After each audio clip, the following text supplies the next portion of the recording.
Hey everyone, my name is Andrew Davidson. You're watching Conversations in Pop Culture, and we are back to the basics. And before I introduce my guest, I do want to remind everybody that this episode is brought to you by Pocket Comics, who have books like Pass of the Golden Princess and White Lily, which are being distributed by Philbo Distributions. But enough about that, because I have with me comic creator Shaun Barbour. So welcome back to the show, man. Hey, thanks, man. I appreciate it. You're like actually, aside from one other podcast, you're the first one that I've been on in quite some time. I'm happy to have people on. Happy to have you back on, all that fun stuff. And obviously you got a lot going on. You got iDrive for server, and we're gonna get into that. We're gonna talk about it. But before we get into all that, why don't you quickly introduce who you are, because it's been a while since you've been on this show, and Yeah, I want to get everybody up to speed before we get into some of the cool stuff that's going on.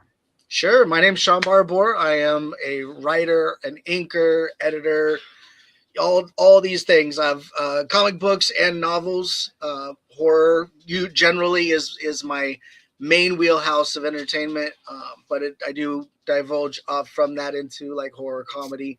Been doing it probably 8 years now, probably 7, 8 years. I've probably been a part of like 25, 30 other projects. And then I've got the two titles of my own, both Belial and iDrive First Server.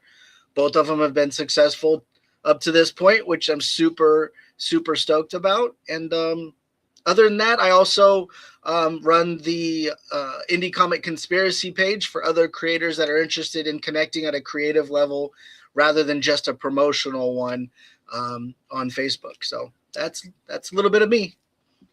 Yeah, so let's get into the comic, because obviously iDrive for server. It's an interesting book.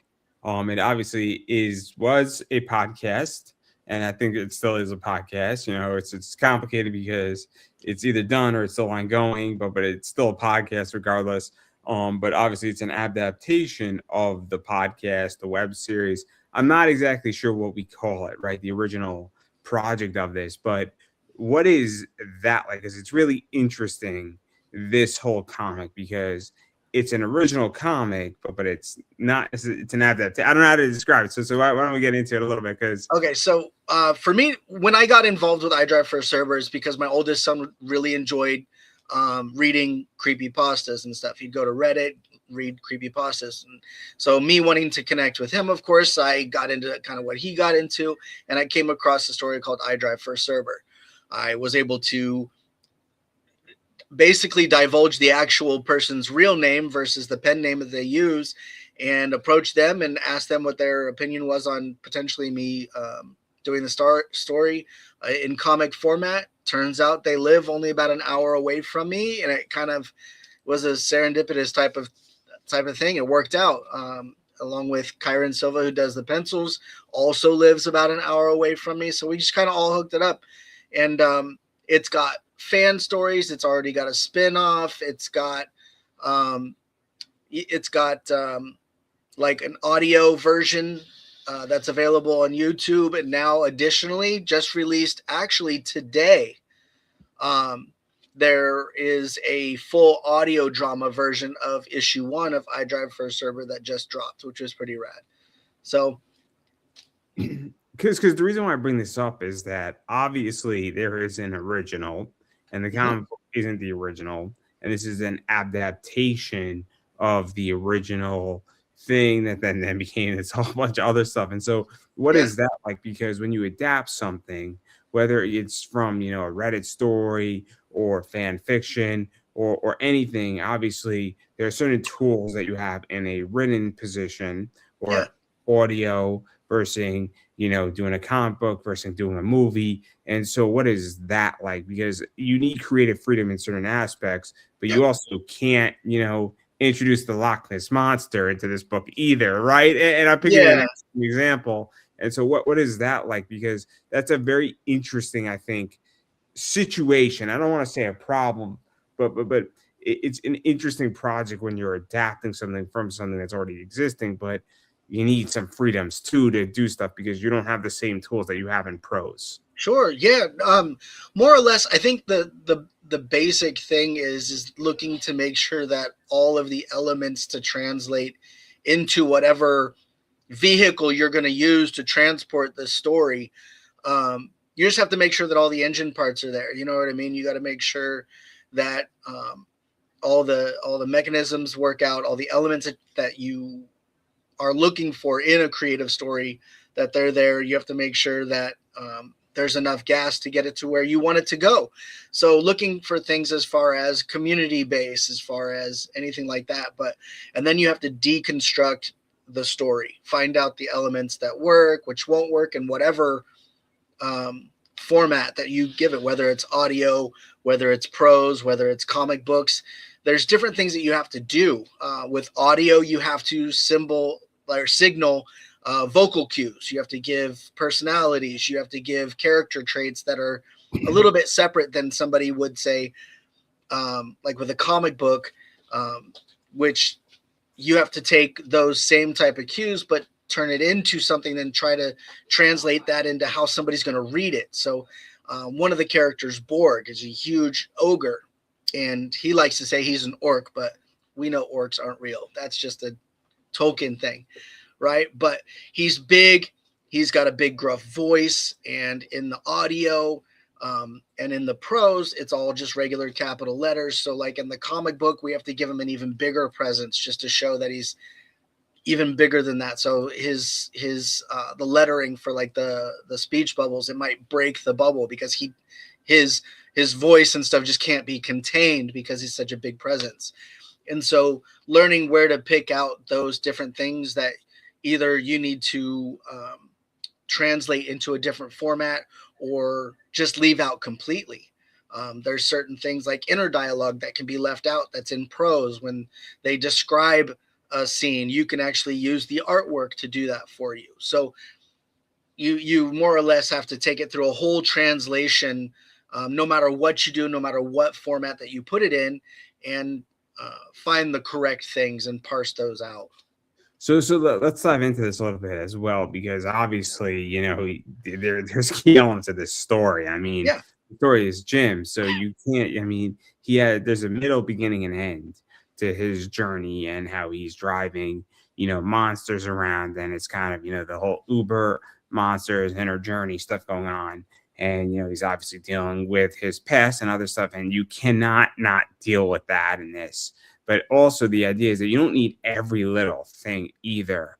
And yeah, that's because it's always complicated when you're adapting something, because the reason why, so some people are discovering this for the first time, say, cool, I come on Kickstarter, this is a cool new concept, right? Never heard of this before, right? Seems like a cool book. There's also people who listened to the audio, who see it or have read it, and they're coming and saying, I love this concept, and you need the familiarity of it.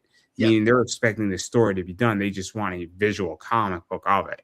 And so it's so interesting in that regard. But then there's also other stuff, because I don't think there was any position of Jim's skin color in this. I don't think there was, right? I don't think there was any of his hair. yeah, I don't think there's any colors of these creatures. I don't think there's any colors of the car he was driving. So there was no audio descriptors, for lack of a better word, right. in this, where you could, so somebody could make Jim white or black. It doesn't matter. It's Mhm. irrelevant in the sense of, the story goes, but then you adapted and made him a certain thing, and that's creative freedom. So like, that's where this gets so interesting, when you have the ability to do stuff like that, unless I'm mistaken, and maybe, I'm wrong on that, but I don't know if there was, a race or color assigned to certain people or characters in this, but I don't think there was. So that was one of the cool things that I got to work with the original writer Mo Fuchsius on I Drive for a Server when we were first coming up with the characters and how to represent them accurately to how they pictured it. So they left it kind of ambiguous in the Reddit. Sorry, my cat's loud. And in the audio, there's a gentleman by the name of Nature's Temper. So if you were to listen to audio, the original audio version of the prose, he's got an English accent. Dude looks like Thor. So you're not attributing any other skin color generally to that. So when I had that conversation with Mofucius, and she said that she intended for him to be African American, I was like, hell yeah, let's do it. Let's finish, creating that world and make it even more of what you intended for the representation for to communicate, to everybody. And it's kind of a cool thing because the people that got used to the story and got used to the characters and stuff were all of a sudden kind of challenged on their assumptions on how they saw it in their mind when given this physical representation of the story, and seeing you know, the different characters and the characteristics that they've been now given. So the training wheels were kind of off, and now they're handed a make and model for the vehicle of the story. You know what I mean? Like, you're like, oh no, this is what we're doing. Let's actually talk about this, because this is where it also gets interesting, right? So if you have something in a written novel that then gets adapted to become a movie, right? And it Mhm. happens all the time, you know. Usually in novels, we get a sense that you describe characters at some point in there, Yeah, you know. For the most part, it's very rare that you don't have a description of a character. And I mean, if you've read a novel and you don't know if a character is black or white, you know, maybe it's irrelevant to the story and it doesn't matter. But for the most part, you get a sense of if a character is what race they are, right? yeah, But when you don't get that sense, and then you have something like this that puts it out there, that definitely changes the original. I don't want to say it changes the original work, but it changes the way something can be viewed, and it could be good or bad, because you could completely fuck up the original work. I mean, let's be realistic here in the most polite way possible, because some people have an assumption, they're under the pretense of X, and now their whole assumption and how they viewed it has completely shifted. And I wouldn't even say it's biased. It's just like you just naturally just assume something. I mean, I, sure. I, I don't know. I have assumptions when I read things too, right? You know, just by nature, Yeah. of being a human being. So, like, what is that like? Because it's not a bad thing, but it's a reality thing. To me, it's fun. I think one of the coolest things for me, with regards to I Drive for Cerber, is that even when I go to like conventions and I'm, you know, talking about my comic book and I give them the pitch, you know, I Drive for Cerber is a story about Jim as he, you know, starts a new job driving for this paranormal rideshare service. And then they're like, okay, they're hooked by the concept. And then when I show them like the book and they see the character and they're like, wait, hold on, because they see blue eyes, bald, white skin, and I've got a main character in my book that is a person of color. And it does challenge some people. And not everybody's on board with that, but then that means that it's not for them. You know what I mean? It's going to speak to the people that it's meant for, and I love just the inclusiveness of it and being able to deal with different cultures within the book. We had a Kelpie in the first book, so we dealt with like Irish folklore. We had Wendigo, which was native folklore. We have Yuki, which is short for Yuki Onna, which is a Japanese ice witch, in issue number 3. But then we also have the ambiguous characters like Ray, which is like your Slender Man or your Tall Man. You've got Borg, who is like your ogre. So giving people a bunch of different personalities and not zeroing in on one specific thing, to me, it carries the same spark of interest, like say that the original X-Men and stuff did. You can insert one character into a role, but then you're handed another one. And to me, it's fun and it's challenging in a way that a lot of people probably don't think of. No, again, I find it interesting because you're taking something that is an adaptation, and Mm-hmm. that's why. So, if this was original and you just did it the first, like if this was the first round or the first concept, and that's what makes it so interesting, is that when you take an adaptation and you're adapting, and now you're providing a massive visual, because there isn't a visual component before this, and that's what's so Right. interesting about the whole thing, is that, and this is where it challenges the norm, because you could still not agree with this adaptation of the comic.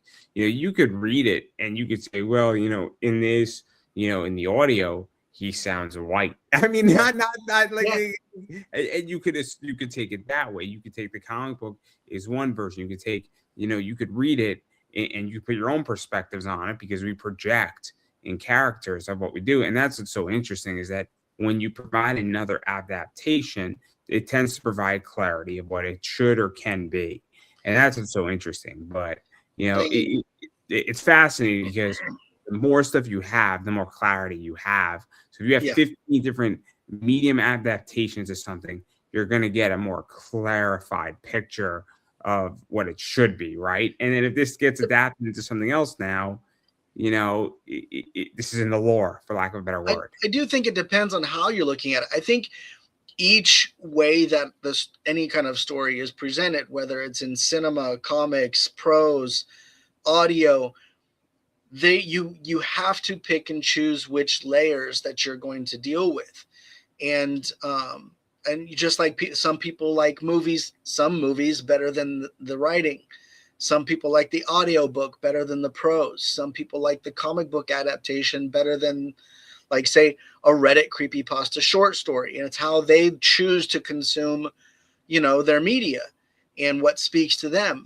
And so being another vessel for iDrive for Cerber in general, to bring it to even a wider audience is kind of a unique, to me, it's a unique opportunity. And I thought it was something that I could do well with the team of people that I choose to create with. No. And then obviously, I mean, I want to get into some other stuff here because Sure. the book is obviously a lot is going on.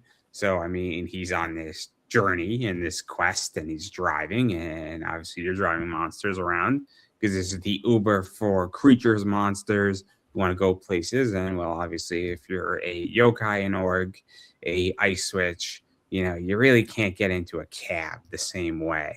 I mean, usually, right?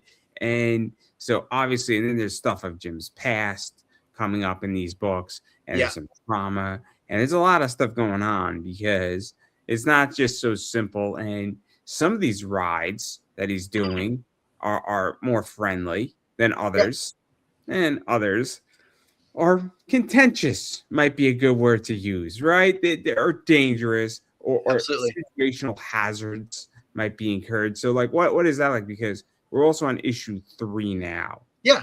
Once you get to issue 3 of something, we're in the middle of the story.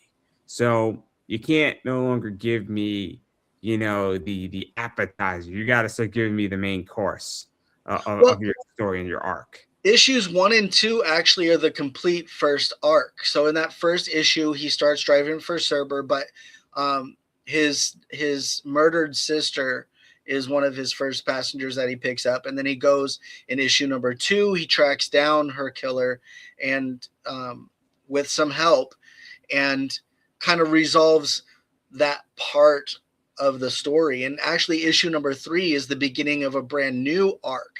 And it's kind of fun to me because I like to think of it as kind of like a crossover between like in general, like the Scooby-Doo Supernatural episode, where each issue is kind of episodic in that it ties into a bigger story, but you also have these little transactions that are happening in each issue. And to me, that's a lot of fun because I get a little bit of a playground, and then we get to deliver something that's a little bit deeper. We get to dig into character backstories, what makes Jim, who he is, but also discovering that some of these cryptids, creepypasta type characters, deities, demons, angels, whoever he's transporting, that they are multifaceted as well, and they deal with their own struggles and who they are.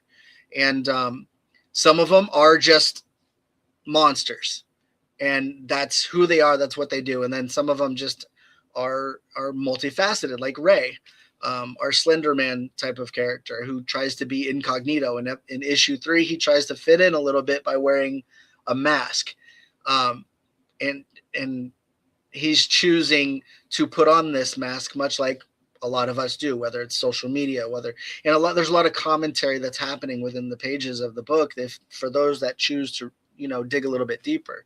Um, but yeah, this new this new arc of the story is him, picking up after um, the closure with his sister, and we're getting more into depth of um, more of the characters and what makes them kind of tick, and giving people a brand new taste to say, hey, we are going to go even further now. Yeah. There's a lot of shit going on, and obviously, I mean, I don't want to ruin too much, and I don't want Yeah, to dive too deep into it. And obviously, I mean, you kind of said it where you got the first two issues of the first arc. This is a new arc.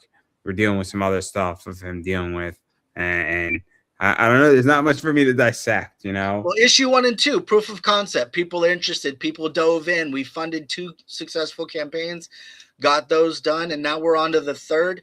We found the recipe that kind of works, and now I dive a little bit deeper, and we kind of take off from there with even more to kind of So take on. where I want to go with this is that obviously, I mean, there's nothing for me to dissect in the story, but there's a lot of other stuff to talk about. So obviously, I want to get into the Kickstarter stuff because Sure. Kickstarter is complicated right now. I don't know how you feel, and obviously, you took a break from it, Yeah. but I feel, and I don't know how you feel, the landscape in comics has shifted for a variety of reasons, and feel free to challenge me on any of them. But the economy is complicated right now. Yeah. There's a lot of fear in the marketplace on what the fuck is going to happen next in our economy, whether that's a war, whether that's items are more expensive, shipping is complicated, printing is more expensive, things are going up. People, there's more shit to buy than ever. Well, it's more volatile all over the place. Everything's shifting. When I first started making comic books and stuff, you could plan. This is what your shipping was going to be. This is what your cost of like your shipping items was going to be. Your cost of printing. It was kind of finite, and it kind of sat in this zone. Now you could launch a campaign and find out a day later that the rates all change, that there's tariffs, that there's different things. You know what I mean? And Wait, let me ask you this, because I want to get a barometer. Is that I would say, and I haven't launched this book, but my estimation would be the following: is that you would expect that okay, maybe there could be like a 1% increase in printing, but not a 5 to 10% increase in printing, or not a 5% increase in shipping. I yeah, mean, or taxation, or a lot of other stuff has increased. Geminis have increased, or even wait time to get shit has increased, right? sure, So I mean, because for those who don't know, I run an eBay business, and I have watched it go up on sending cards from 64 cents to 69 cents to 74 cents. And you might say, oh, 10 cents is not a big deal. It's a fucking it huge deal. adds up. Yeah, When you're offering free shipping and your profit margin, you're buying a card for 5, you're selling it for 7, and it costs you $1 or 74 cents versus 64 cents, and you're shipping 1,000 cards, it adds the fuck up quickly. But it's envelope costs, it's printing costs, it's top loaders, penny sleeves, all of a sudden to ship something, it's $1 to ship a card. And you're still paying tax on that. So now you're making 45 cents a card in yeah. profit. It is a brutal market. And I would imagine that obviously you're not selling comics, printing for a comic, what is 210 if you buy a certain amount around it. Depending on whether or not it's black and white or color or whatever else, however many pages. Standard, I think right now is anywhere, right around that 210 for 22 pages or so, between 210, 260, depending on day of the week. And look, if you're buying 1,500 books, you get a bit of a discount, a little bit, but you don't get much of a discount. If you're buying Sure. 1,500 books from like Comics Wellspring, they're not charging you 260 for like a 28 pager. They're charging you maybe 250, 245. They're giving you a little bit of a break because you're buying in bulk, but not a hell of a lot, not enough to move the margin significantly. But like this is where but my point that going to where we're going with this is that now, if you anticipated your book cost was going to cost you 210 and now it's costing you 250, that's a big motherfucking swing, Yeah. and you planned. And the problem is that you plan your book, you run your campaign, you wait 2 weeks, and now the issue becomes is that great, we're talking 6 weeks, and then you submit your offers after you got your funds. In those 6 weeks, if your book went up, printing it went up by 40 cents, you got your money, you're short $500. It's very easy to do. I ended up upside down on like back when I did Belial #1. I ended up upside down. Run the risk on this one too because of the way that everything's running within the market. Um, I'm in a good position that I have extra Geminis from the last campaign that I have or did. I have extra boards and bags and stuff like that. So that kind of has helped keep some of the pricing down. But at the same time, you know, people, the wages need that you're paying people even to make indie comics, you want to be respectful, and you could go overseas and hire that way, or you could hire people stateside, but you want to be respectful to who you work with. And me, I've got Kyron Silva from Taurus Comics and Danny J. Quick of Fourth Wall Productions. I've got Michael Woods, who did the Deathgasm comics, colors for those, which was a movie as well. And I've got some really dope people that I'm involved with making this book. And I really wanted to make sure that I treated them respectfully and trying to It's do what also I could. complicated too because we'll just go through cover artists, right? Mm-hmm. A bunch of them say, "Great, AI's coming." In newsflash, it's not a secret. I'm a big AI guy. No, I mean, I think it's come for everybody's job. I can tell you the two companies buying the stock market: Disney and Coca-Cola, big AI companies, and they're different discussion, different day. But the idea here is that AI is coming, generative AI is coming, and it's going to make content, whether you like it or you don't. It's coming, and all these people are raising up their prices, but it's forcing the issue in certain ways because you're pricing out people to go to the thing that's the cheapest. But at the same time, it's tricky to figure out what these people should actually be paid because you can't charge me $900 a page to write my comic because there's no money for me to be made. Yeah. And this is where this becomes a whole mess, right? Because you say you want to be respectful, but at the end of the day, you can't be so priced out of the market that it's unaffordable to do it. And this is where I think this whole thing's getting all fucked up, is that people are raising their prices up slowly or fast, Yeah. and pricing people out of the market, and then it creates a value composition fuckery problem. Yeah, it's pretty wild. In one of the things that I did to kind of like fight against that was, like say for the colorist, I actually had it to where I made a composition of panels because I had certain things that I wanted to hit, and I actually ran more or less a tryout, a competition with different people who would be vying for the position of colorist for iDrive for Cerber. And I wanted to be upfront with them. This is how much I'm paying. This is what I'm looking for. But also the top 3 people, you're all going to get paid for your submission. And so it generated the interest that way. But in the realm of people using AI and people using as a substitution to actual physical work is pretty wild out there, and you have to disclose a lot. So like even in the campaign, if you were to go through the Kickstarter page right now and you were to look, I included even a time-lapse video of me actually inking the comic book just as a statement to say, hey, look, these are hand-drawn pencils. These are inked, by me, and doing lives while I was inking just to kind of communicate that. And I think it puts it in a much stronger position to be like, oh, okay, that's why they're charging what they are. But on the other hand, there are people out there that are doing straight AI work, and they're not charging. In full disclosure, I'm not going to tell you what the channel is, but I have an AI channel. I have an AI Instagram channel, and, Okay. and it's a lot of fun. And I do AI work, and to go further, I mean, I don't own this channel, but Jill XO makes probably about 2 to 3 million. Complete AI girl, fascinating, makes a lot of money. And so the whole issue here is that where this becomes fascinating is that it doesn't really matter what you as an artist think. What really matters is that are people buying it?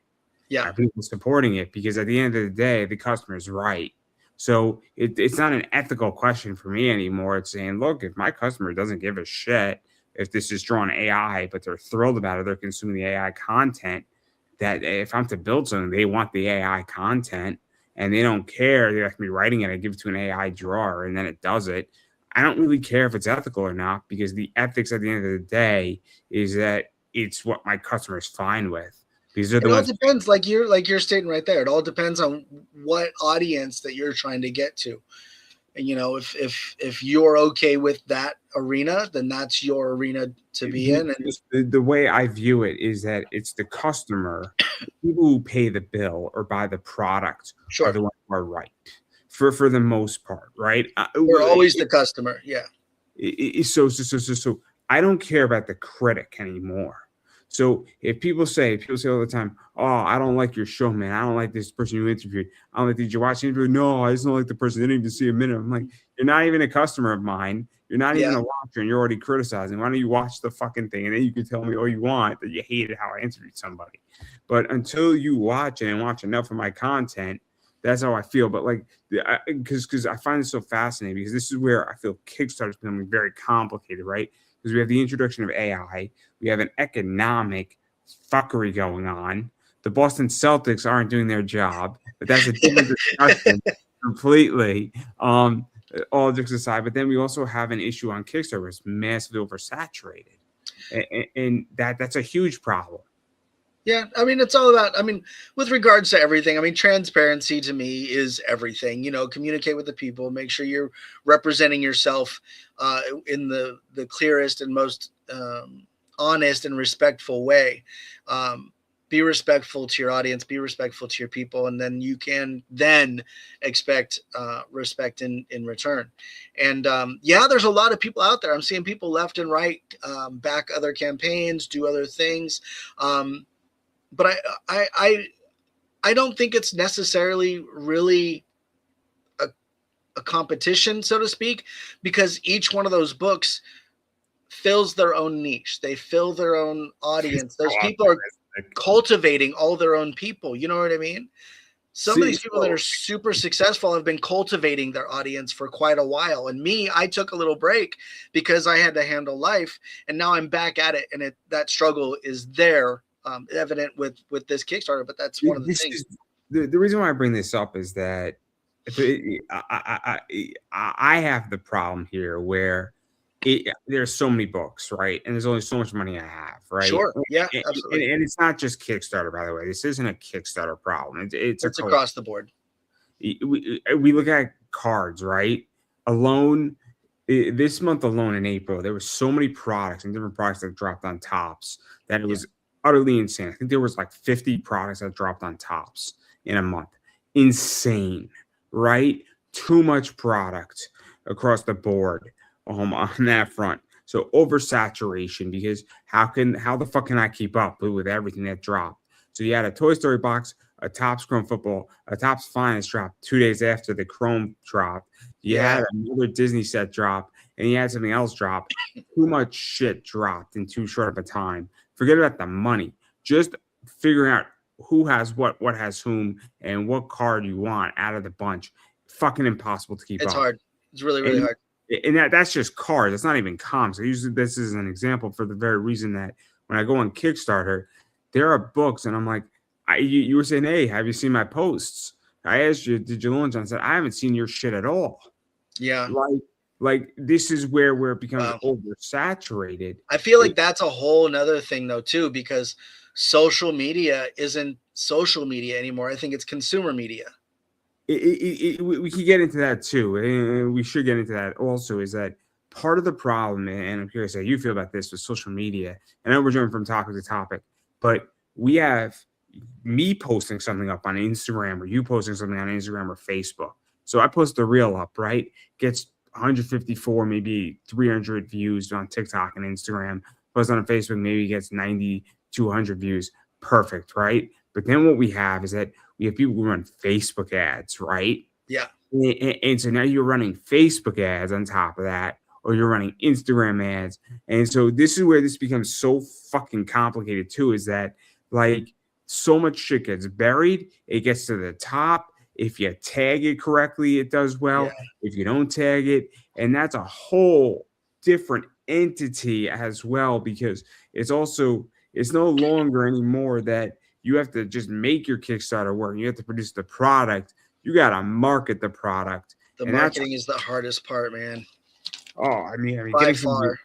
far. There's so many fucking components to a Kickstarter, and then because creating the comic is one thing, right? And writing it, drawing it, doing the covers, and figuring out all that shit is one thing. Fucking building your template on Kickstarter is another thing, and then marketing that shit is the second phase, and then getting it into people's hands is the third phase. Yeah. Now, I understand that you have to also think about phase one and phase two, and phase two and phase one, and phase three and phase one as well, because you need to know how many pages you're writing exactly before you do some things. But you also, if you're writing your story and you're creating Jim the character, that doesn't have anything to do with marketing. Not at all. But knowing how many pages you're writing in your book definitely has to do with marketing to a degree. Absolutely. But like, yeah, just please go.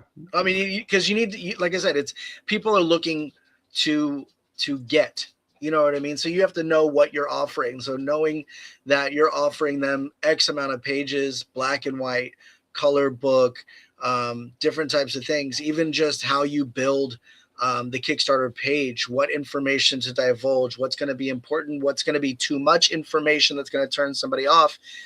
In a realm where people get these microtransactions of attention, almost have to change. There's a book, right? So you can. So we spoke about this probably before, but your Kickstarter is a gigantic funnel.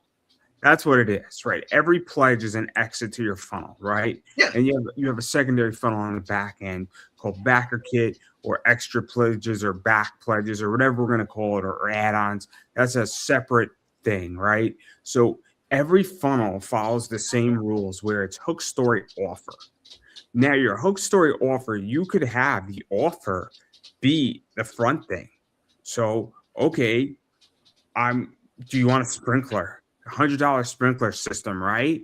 And then you have your hook, you could have the hook following your offer to reiterate the offer, and you could have the story, or you could do the story, you could have the hook that gets them in, saying this is the greatest comic in the world, right? The story then is the greatest comic in the world, and then it's the offers, which is all of your rewards, right? Yeah. Or conversely, you could do it the other way, right? You could say limited 50 book, right? Limited 50 book done by J. Scott Campbell. That's your offer is front and center. You don't even put up the thing because you know that that's what the people want, right? Yeah. So this is where this gets so complicated on Kickstarter, is that if you actually understand funnelinics, which is a real word, by the way, it could change you going from a $1,000 campaign to doing $1 million. We look at $1 million campaigns on Kickstarter. They understand funnelinics. They understand it perfectly. And I guarantee you that they probably are not even doing it well enough, where they should really figure out how to do it even better, and they would do even more money. But like, it's such a fucking just it's so fucking complicated. It's so fucking complicated, and you can break down somebody's Kickstarter on such a level. I find it fascinating. It is interesting because you can see where a creator's interest is in their own story or in their own property, just in how they build the campaign, I feel. Because you can tell, like, hey, are you story based, or are you trying to throw a bunch of covers at somebody? Are you trying to throw a bunch of odd rewards at somebody? Where do you find the value in what you're making? And it's one of the reasons why I kept my rewards very simple. I mean, you could even go further. There are words that trigger buying. There are words that trigger buying, and there are words that trigger me running away on eBay. The worst thing, so it's going to relate in a second, is I hate when people say, oh man, one just sold for this price on eBay in a negotiation. And I'm like, I'm buying in bulk and I want a discount, right? Those Yeah. are the worst things to say in a negotiation. Saying, hey, look, I love the card, but man, I'm buying 15. You know, what can we work something out? That's a better way how to do it, right? But like Yeah. you're making a great point is that like, how do you set it up? What are you trying to accomplish? How do you trigger buying? How do you trigger FOMO? I mean, it's so interesting, right? Yeah. But I want to even go further into the Facebook and go back to it because the reason why I say I feel it's suppressed, and I'm curious how you feel, is that if you keep advertising your campaign to me and I'm on Facebook and I see it over and over and over again, and I don't know if you've taken a look at these ads, but I said this book is an average book, but why did it do $140,000? Then you see 15 fucking Facebook ads for it over the course, or you see 500 of them in Yeah. reality, and you say, no wonder why it did that. And then I have real questions is that, first of who the fuck has a bankroll to go do a 30 ad campaign, run that, hire somebody to do it because you're probably hiring a firm to do it.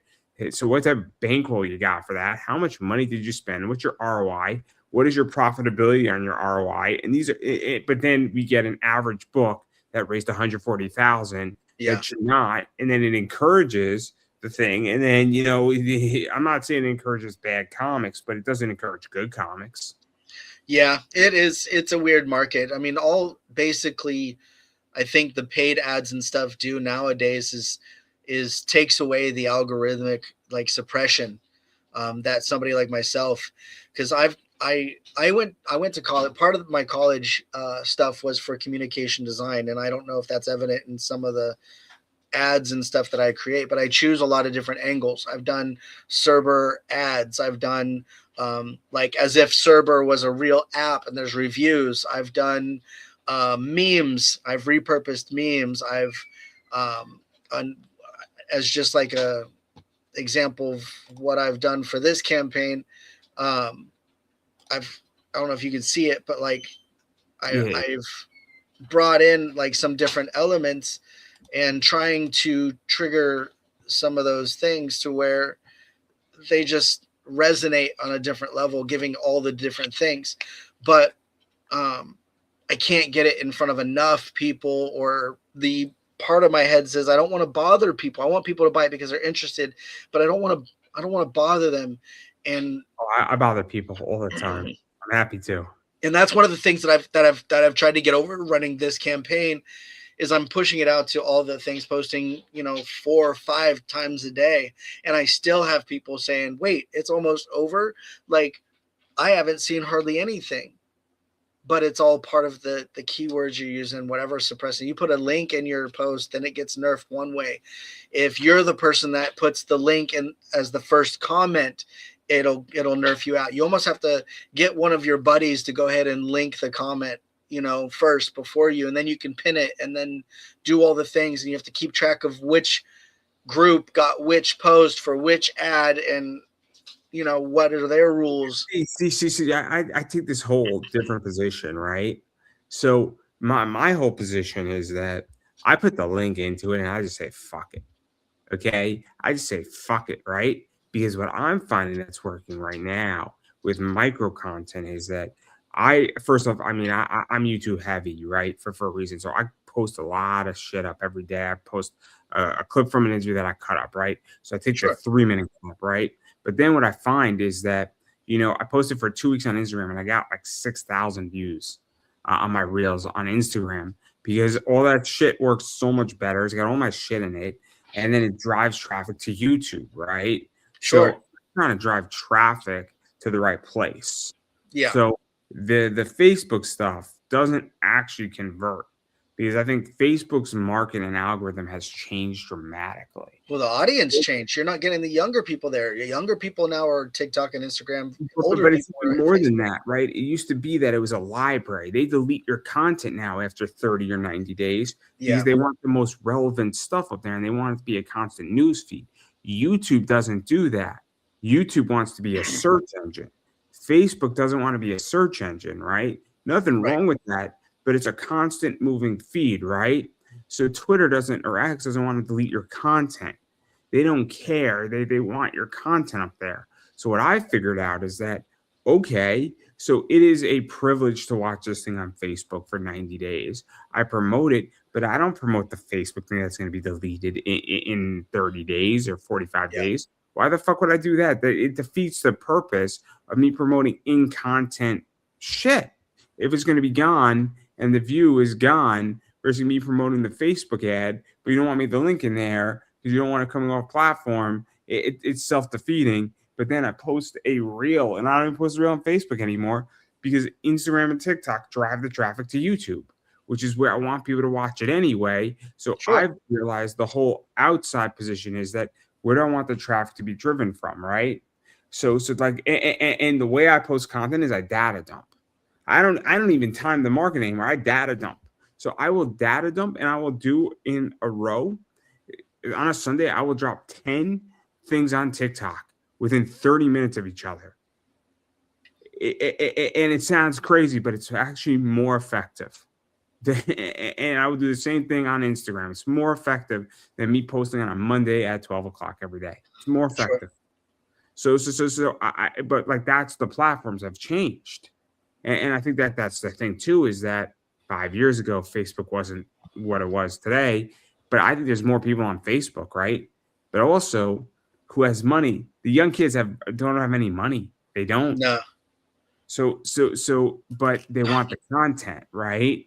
So yeah, like it's such a weird environment, right? it is. The microtransactions translate over into microtransactions, whether it's mental, visual, or transactional. So I stopped talking to poor people. If I want to find and I want to make money, I got to talk to rich people who have money who can buy my shit. I'll talk to anybody that wants to be excited about anything that I'm making.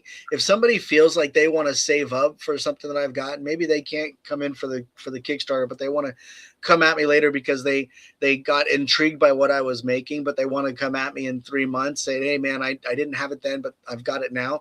And that's evident in one person. One of my backers early on came in as a backer. They faced a hardship. I showed him some appreciation. I gave him a free digital version of the copy, saying, "You know what? Thanks for backing me. Here's a free copy of this. I'm sorry you're going through what you're going through. It maybe if this still interests you when things kind of iron out, hit me up." And he came back just yesterday and is backing the campaign again. And I think there's a level of understanding that kind of comes with some of that, just in appreciating the people that Right. are So potential. this is what happens in my world, right? Somebody goes and I have a $900, I have $1,000 card on my eBay store, right?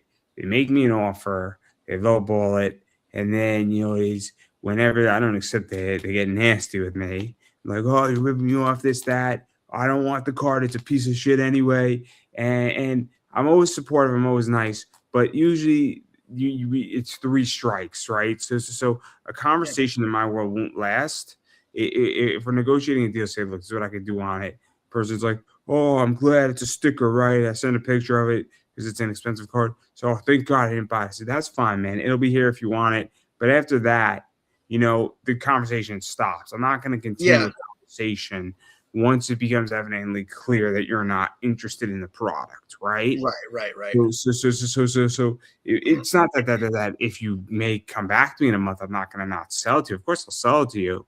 I'm happy to do it, but the conversation stops once I realize that look, you can't afford this, or you're not interested in it at the moment, right? It's Yeah, not something you cannot not afford it at some point, but you don't have the money right now. So like that's the whole point where I'm going with this is that where it becomes that. So that's where I get this position, and maybe it's a sales issue, but I think this is where it becomes very complicated with social media and all this stuff. Is that like you got to find people who have money to buy your shit. I mean, true. it's a problem on campaigns and Kickstarters, and I think this is becoming harder and harder, right?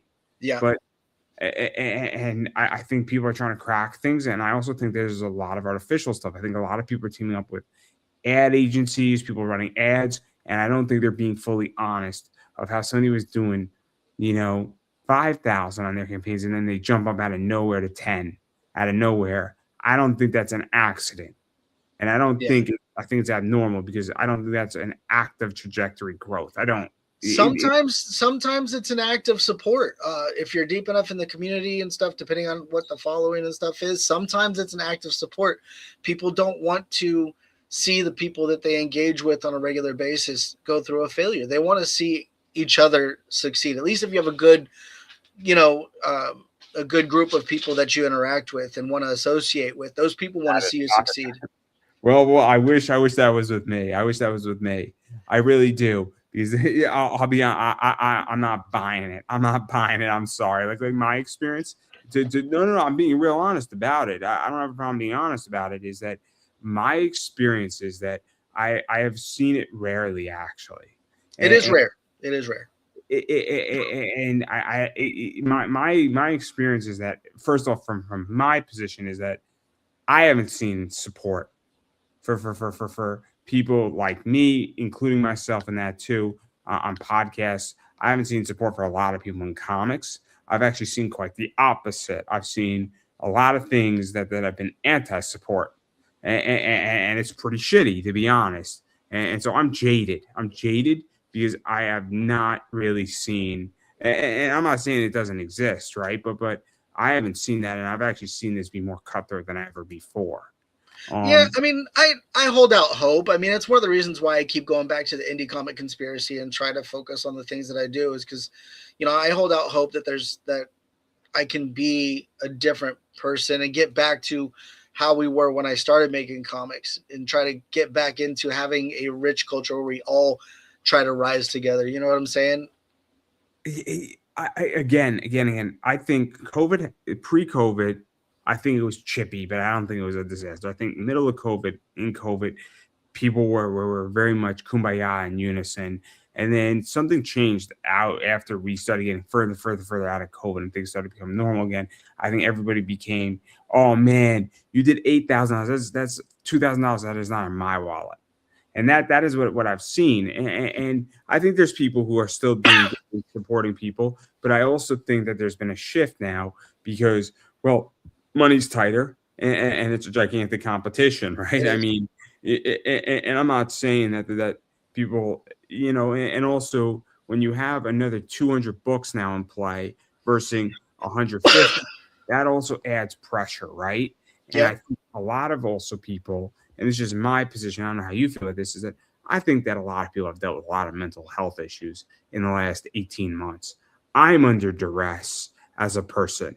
I'm not meant to, I'm not dealing with a mental health crisis, but I've had a hard, 18 months, for lack of a better word. And we're not going to get into to exactly why, but Sure. I've had a hard 18 months here. And I'm not the only one. And my demeanor is not the same as it was going in 2024, right? And I speak to a lot of people in comics. We're like, man, 2024, we were all sailing good. Things were easier. Money was easier to come with. There was less pressure. And I think everybody's had a rough, 2025 and even somewhat of a rough 2026. And, I mean, my experience is that I'm dealing with a lot more people and my eBay clientele has gotten nastier. And I'm not Yeah. saying the eBay clientele is the same as Kickstarter, but I do think that there is an element of nastiness that has been brought back into humanity, Yeah. across the board. People's expectation levels have kind of shifted a bit. I think once people were cooped up because of COVID in that bar, people were wanting to get things like comic books and movies and stuff like that, and they were investing in those types of things because they had to stay at home anyways. Now that they've gone back out into the wild, more or less a lot of the social structures I think kind of fell apart at the seams a little bit because everybody was so funneled in on social media where people weren't actually being like this face to face, person to person. It was all on a keyboard. So that keyboard warrior mentality came out now and is in video and different things like that on social media and now in person. And I think it's carried over because that's what we see all the time as that's how people are. That's how people act. And I know that in who I am and what I do each day is I try to fight against that. But I work at a hospital too. So I'm not dealing with people that are having the best days as it is anyways. Oh man. I don't know what to say to that because being in a hospital could be good or bad. It depends what's going on If you're working in a hospital and somebody's giving birth, man, that could be a great day for somebody, For right? some, it's the worst, and some people, it's the best. It depends on what happens. That is true. That is true. But if you're a couple who is thriving to have children and it's your first child, it's an awesome day for you. Because granted everything goes smoothly, right? Your kid Yeah, has all 10 toes. Your kid has all 10 fingers. Your kid's a boy and he's going to become a major leaguer. No, that's a terrible joke. Or better yet, it's a girl, so you don't have to deal with a rambunctious boy running around your house. Great. Yeah. Depending on how you view things, it could be a wonderful day, or it could be the worst day of your life. But all jokes aside, obviously though, but then again, also being in a hospital is that if you're in an emergency room and you're dealing with a bunch of people walking with gunshot wounds, that's a horrible situation to be in. Not because people are obviously hurt, yeah. but then again, I go to a hospital and it's usually not good or bad. It's just I'm seeing a doctor. And like I said, I don't even I've stopped categorizing people into a single day. I'm now trying to categorize people into relationships over time. How are they on a regular basis? Once you see some of these people on a regular basis, they come back. You have different interactions with them, and I think that happens all across the board. You give somebody a second, and it create that space to have a conversation, find a place to meet on that, and maybe build an understanding and say, you can be you, I can be me, I can see what you're going through, and I can be empathetic towards that. Or I don't understand that. I hear you, but let's have a conversation. And I think building those bridges is something that needs to happen more or less across everything in order to start repairing all of these social interactions and hopefully benefit on things like a Kickstarter type of situation as well, because those people want to be supportive now towards you, even if you guys had a different viewpoint about something down like before. I mean, look, let's be realistic here about this country too. While we're at it, we're very divided for a lot of different reasons. For sure. Not to get too political. If you call me deplorable, or my neighbor calls me deplorable, I call them a libtard, right? And then after the election, everybody forgot. And I'm using that as an example because it's happened a lot. Not to me in particular, but I know people who it's happened to. When Sure. Neighbors called each other names, and then after the election in 2016, it's like, fuck, we got to live next to each other. But you just told me I'm a horrible human being for the last 20 months. I think if you give people enough of a chance, you'll find out you have more in common than anything else. I agree 100% with that. The problem here is that you can't call me a bunch of names every day for 20 months and expect it to be achieved, right? Oh, yeah, no. And that's part of the problem in this country, right? And it doesn't just, and then it translates into everything else, right? So if I say, God damn it, the Boston Celtics really fucked me in the ass today on how they played, how do you have 13 points? And I criticize the Boston Celtics, nobody in their right mind is going to then be like, blocking you on Twitter, right? Like, even if you're I don't know, a Celtics fan, a diehard Celtics fan might. No, they're Somebody will. supportive of they're saying, dude, they fucked me over too, man. I've got like 10 followers from this, but not the point here. A Sixers fan, maybe, you got fucked in the ass. Screw you, man. It sucks to be you, right? But my point that I'm making, and I think it's a good point, is that where I'm going with this is that this is part of the problem also, is that there's been so much division and so much hatred and so much people just shooting each other and screaming at each other that this is where we're at. And it doesn't add to the position in comics where everybody feels like, man, oh, dude, you had a $10,000 campaign. You took money away from me. You go fuck yourself. Like this is where it's translated to. And it's unspoken. I got no problem speaking about it. I mean, because that's how I'm viewing it as an outsider. Yeah. And what I see, and I don't have a campaign, and I don't care, to be quite honest. But that's what I'm seeing, and I'm seeing a lot of it, and I'm seeing a lot of things, and it's not being said so boldly, but I'm hearing it and I'm seeing it, and that's what I'm interpreting. Yeah, it's not good. It's not good. It makes me not want to be part of this, to be quite honest. Yeah, No, wrong. I get it. A lot of people have actually taken away, like I know a few people that actually jumped away from social media and stuff in general just because of how the climate is these days, and they don't do it anymore. Let me explain my happiness. This is very, very interesting. I get suspended for a week on Twitter every once in a while, or X. And in that week, I'm genuinely happier. I'm genuinely happier that I'm not on Twitter. And I'm like, okay, this isn't terrible. This isn't so bad. You know, but like that's how I feel. But this is a long far cry from Kickstarter and social media. Obviously, we spoke about a lot of stuff, a lot of life. We now understand how I think everybody to a degree. It's Um, pop culture, anime, and comics. We're talking all the stuff. Yeah, I mean, I think it's relevant because I mean, I'm just curious because you're coming back into it, so you have a fresher mind than somebody who's in the trenches, for lack of a better word here, with this. Because when you leave and then you come back into something, you have a fresher mind. Like I just got back into indie wrestling and professional wrestling and watching it, and I have a fresher mind into the whole sphere because Sure. I haven't watched an indie wrestling show in almost 20 months. So I'm Mm. like, okay, now I have a fresher mind in this, right? And it's kind of nice to have a fresher mind in all of this, but I digress. Obviously rewards. You got your digital, you got your print copies, long Yeah. term variant, catch a variant, um, the catch variants, the first fair kit, the metal cover, which I think is glow in the dark, right? Yeah, it is a sheet of metal as like the cover for the book, and it is going to be fully glow in the dark, and it's pretty super rad. I did it once for issue number 1, and they went really well. This time, when designing the cover, I went into it knowing that it was going to be like glow in the dark, and so this one's going to pop, and I think it's going to be rad. So we got that. Obviously, we got some pencil images here. We got getting drawn into the book. So yeah, a lot of cool stuff, for lack of a better word here. Well, I appreciate it, and like I said, but I didn't. Like I said, I tried to keep it as simple as possible. I don't have a million different variant covers. I don't have a bunch of other things, but I do have a few add-ons, and that's where I give people the opportunity to get all the other stuff. And I think that was I wanted to be able to do that just as a supportive gesture to show people how many different things I do actually make.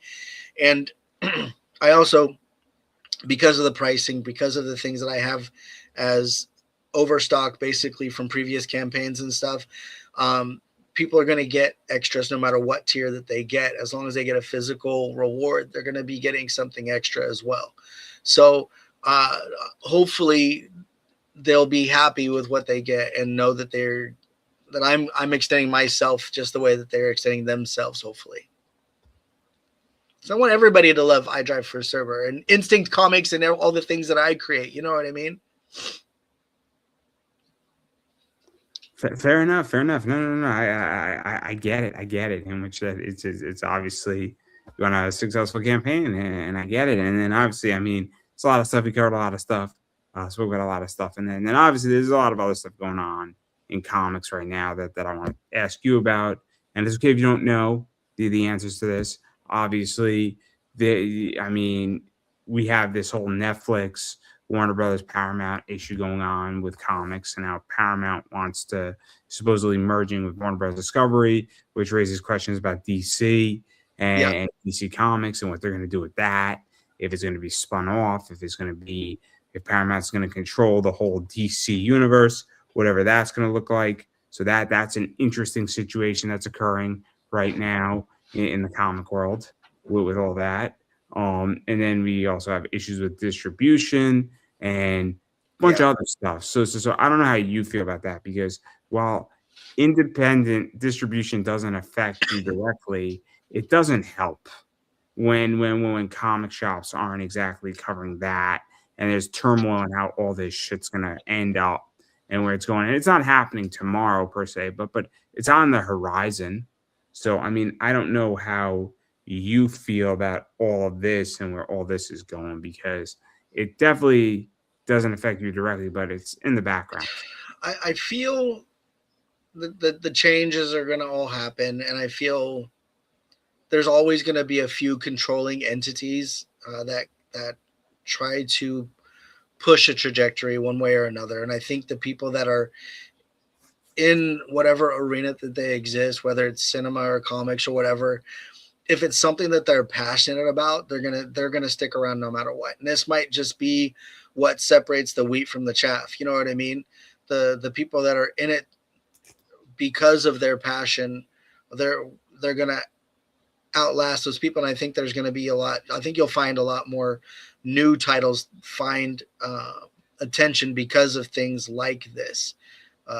People that may not have known about Saw the Lightning Wielder from Taurus Comics, they might find it now. People that don't know about Ace Blade that Danny puts out, they might be turned on to that stuff now. They might be finding other avenues because they're like, I don't like how saturated this one area or this area or one versus the other is. I'm going to find something new and fresh. And hopefully that brings new eyes to people that are in it with the right amount of passion and doing it because they love what they do, like an indie creator like myself. You know what I mean? I hope it is fostering the drive for people like when Image started. You know what I mean? They didn't like the trajectory of where things were. They created their own, and the people that were super passionate about that founded and created their own avenue for that, and they became successful in their own right. Do you also feel, and I'm curious, is that because I'm fed up, right, with Marvel and DC. They haven't really done anything major that has piqued my interest in probably 10 years. Minimal, at least. And they haven't really invented anything new. I mean, Absolute Batman is right now hot because people want to see Batman without any fucking toys, just beating the shit out of every supervillain. But I think horror genre in general is experiencing a surge right now, and I think DC kind of latched onto that with the Absolute stuff. So I think that's another one of those trends where you'll see sci-fi has its moment, action will get its moment. Now I think horror is actually I also think with Absolute Batman is that there is this discussion about fighting the wealthy, fighting the rich, fighting the people and it's this woke agenda, good or bad, right? And it's this idea that we're taking it to the man, right? And look, there's a time and place for that, and there's some good commentary. That's where comics started at, though, too, during like World War II and stuff like that. Comics was always a commentary on the social statures and different challenges. X-Men was about racial type of topics, and it was a way to present that. You know what I mean? I agree. I guess what it is that it's more relevant than ever, right? Because for sure, people are more frustrated than ever.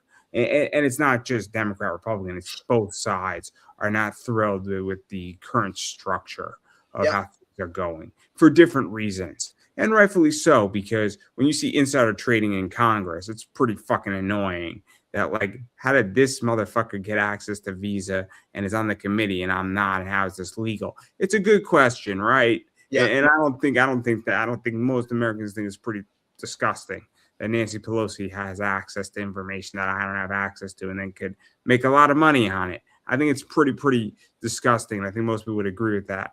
And by the way, same thing on the other side too.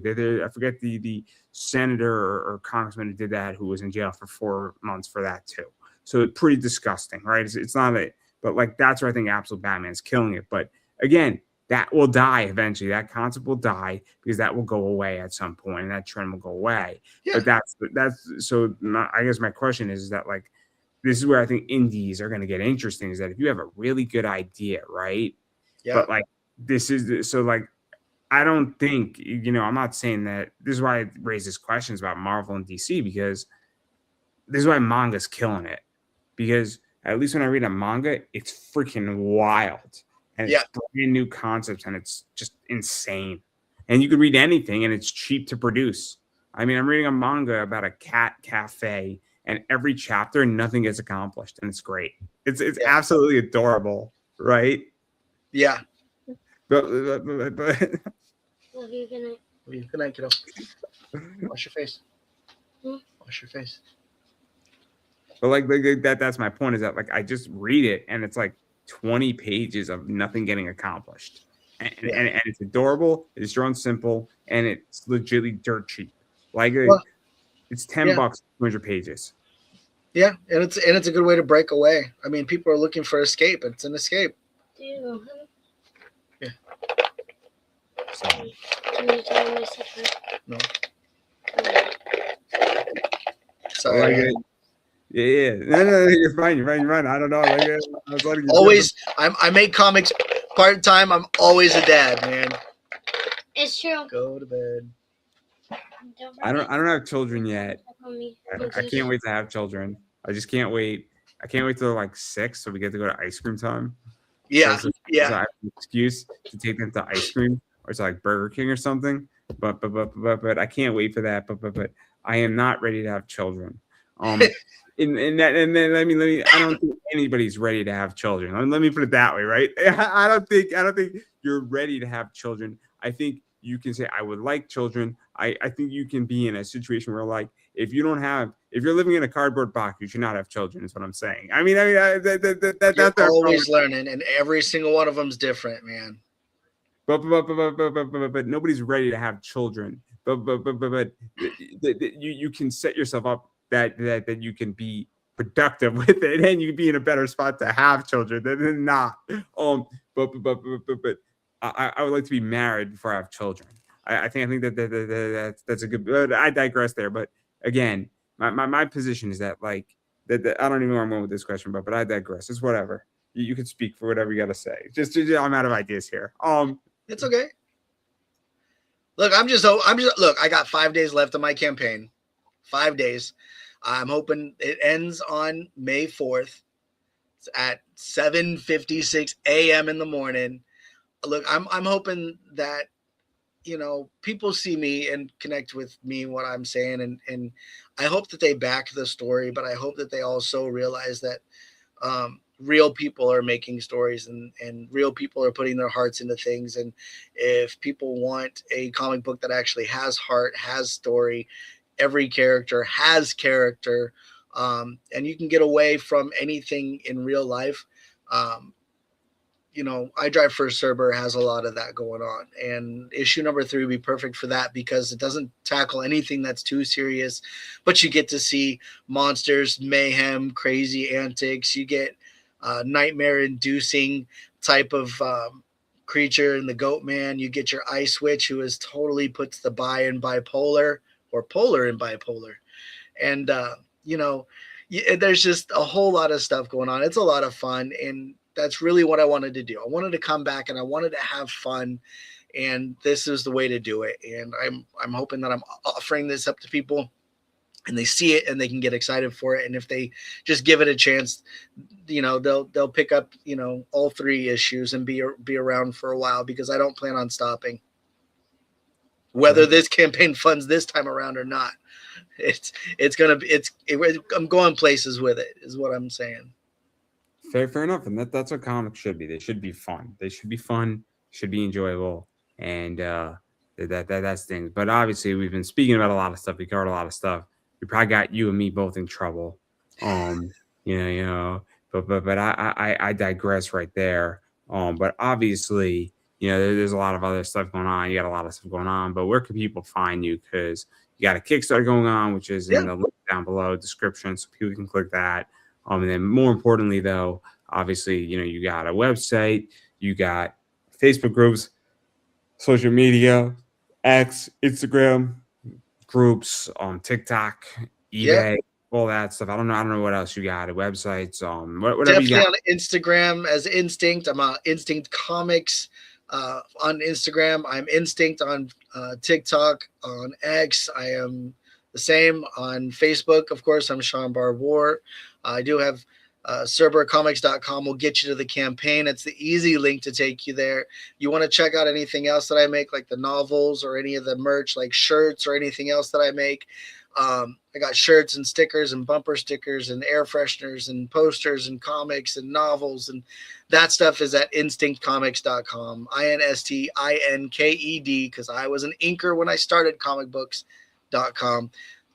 So that's all the places to find all the goodies. If you have any questions, reach out. I'm always available. Answer any questions, even to other creators, anybody that wants to come up and have a real discussion, that doesn't just want to do promo work, that wants to know how to grow in a community and foster positivity in a tumultuous um, arena right now. I'm here for it. And then obviously it's my show, so I promote myself all the time because well that's what we do here. So I am Pop Anime Comics on X slash Twitter. I am back. I got suspended for a week and a half. And they almost deleted my account permanently, but we are back. So thank God they reversed their decision, which was cool. Different story for a different day. I get very creative on Twitter with words. Just we're gonna leave it at that. About sports, not about anything else. I rarely get into politics on Twitter, and I'm very creative on sports, right? So there you go on that. I am Pop Anime Comics on Instagram, Pop Anime Comics on Facebook, Pop Anime Comics on YouTube, Pop Anime Comics on TikTok. I do have another whole account and a whole nother YouTube channel called Big Boy Card Collecting. I break and educate people about cards. So we talk a lot about card education, upcoming releases. I do breaks, so I open up cards, not even selling anything. Just want to share product stuff. So I had a whole thing where I did Disney Neon, which was fun. Broke a bunch of boxes there. Broke a bunch of other things regarding WWE stuff, and we talk about it. And it's just because I like sharing it with everybody. So I'm gonna break it open anyway. So I figured I would share it. You're more than welcome to comment, engage in that. That's Big Boy Card Collecting. And on Instagram, I post a lot of pictures there too, and it's just news, a lot of pictures, a lot of discussions going on, a lot of fun stuff. It's a fun, channel. And then I do run an AI channel, but I'm not going to tell anybody what that one is. You're going to be hard to find and impress it because you won't know it's me. But I have dancing anime girls. Yes, the music, it's great. It's great. Why? Who doesn't like Misty dancing to some music on a beach? I'm just saying, it's a lot of fun. It's supposed to bring joy, right? It's enjoyable. But not gonna tell anybody where that is. But it's not hard to find it. But if you ask if it's mine, I'll deny it. Also, I don't know what you're talking about. But yeah, and then finally, I do run an eBay. So look for comps and collectibles. Come shop with us on eBay. And so it's Pop Anime Comics Collectibles. And I sell books like this in my store. I sell books like this in my store. I sell books like cards like this in my store. Stuff like this in my store. I sell stuff like this in my store. And one-on-ones do come into my store a lot. So those sell out pretty quickly though. So if you're looking for that stuff, you got to be quick. And I do not negotiate all that much on them. So that's what I got going on. So that's all my stuff. Pretty much, if you type in anything Pop Anime Comics, you're gonna find my stuff somehow, somewhere. You will find me, and you can hit me up, and I'm pretty approachable. So don't be scared to say hi. I say hi back. I don't bite. I don't hurt people for the most part, unless you're the Boston Celtics. Very very upset with them. Very very very upsetting. The Boston Celtics. But I digress. But enough about that, and I'll give you the final word. Yeah, no, guys. All I'm saying, follow Indie Comics, guys. There's lots of stuff coming out. I know friends of mine got things that are out right now. Just quick shout out to the Wretched. They're on Kickstarter right now. I backed them myself. Shout out to Ace Blade that's going to be released soon. Shout out to Taurus Comics, Fourth Wall Productions. Bunch of really good people, being great creators. Everybody deserves your support. And at the end of the day, I personally just want you to keep it creepy. Well, I don't think I could have said that any better myself, everybody. And that is a wrap.